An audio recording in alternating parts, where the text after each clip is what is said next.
Kulgi hayotni uzaytiradi degan iborani bir necha bor eshitgandirsiz. Buni birinchi bo'lib kim aytgani noma'lum. Biroq tarixdagi eng keksa odam bo'lgan fransuz ayoli Jan Kalment uzoq umr ko'rishi uchun hazil va kulgidan qarzdor ekanligini aytdi.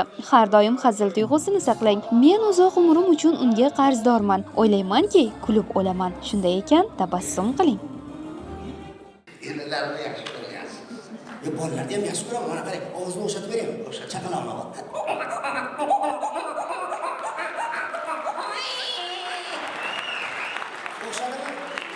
O'xshadimi? Endi hammasiga Alloh aytib uxlab turganingizga o'xshatadigan bo'lar ekansiz. Muhtaram prezidentimizni 2023-yil 222-qaror farmonlarida mana shu askarchilik san'ati, mana shu san'at, madaniyat ahliga prezidentimizda o'nlab, yuzlab qarorlarda mana shu aholiga madaniy xizmat ko'rsatishni yangi yo'lini kashf qilish, aholiga, xalqqa yaqinroq borish, ularni dardi bilan, ularni ko'ngli bilan yaqindan hamohang bo'lish vazifasi yuklatilgan. Mana shu qarorni ijrosi sifatida bugun mana shu Mirzabek Xolmetov, Valijon Shamsiyev boshchiligida, maqom jamoalar boshchiligida katta bir tadbir viloyat musiqali drama teatrida o'tyapti. Mana shu yerda xalqimizni, tomoshabinlarimizni kayfiyatidan prezidentimizni qanchalar avvaldan mana shu xalqimizni kayfiyatini, xalqimizni, elimizni o'ylayotganlari bilinib turibdi.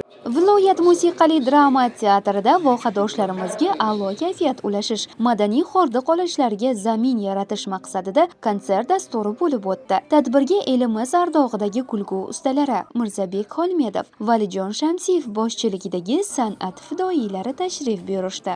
Yurtdoshlarimiz yuz ko'zida shodlik nafasi. Bu esa o'z navbatida avvalo mamlakatimiz tinchligidan, ana shunday ozod va obod vatanga xuddi shunday bayramona kechalar yarashib turganidan darak aslida. Valijon Shamsiyev ham qashqadaryolik muxlislariga quvonch ulashganidan mamnun.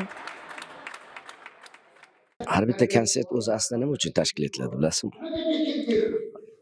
Odamlarning kayfiyatini ko'tarish uchun, qandaydir ma'noda ularga bir yangicha bir ruhiyat baxsh eta olish uchun. Endi ba'zida yana san'atkorlar o'zlarini bir mahoratini yana bir bor imtihondan o'tkazish uchun. Xush kayfiyat kulgi festivali. Aski va qiziqchilar, mana bugun endi Qashqadaryoda ikkita katta bir markazimiz, respublika markazlarimizni hamkorligidagi bo'layotgan tadbir bu. Bu biri misol o'sha milliy maqom san'ati markazi bo'lsa, ikkinchisi aski va qiziqchilik san'ati markazi hamkorligida shunday bir tadbir tashkil qilyapmiz. Odamlarni albatta o'sha o'zimizni an'anaviy kulgimizga, o'zbekning an'anaviy kulgisiga yoshlarning yana bir e'tiborini tortish, ularni mana nima deydi, atrofda bo'layotgan voqealarga, O'zbekistonimizda bo'layotgan voqealarga befarq emasliklarini qaysidir ma'noda shu kulgilarimiz orqali ularni nima deydi, elakdan o'tkazish, yana katta maqsadlar bor. Yana shunday bir maqsad borki, bu mana shu ikkita san'atimi, mana qiziqchilik, aski va qiziqchilik va mana maqom san'ati. Bu san'atlar o'lmaydigan san'at.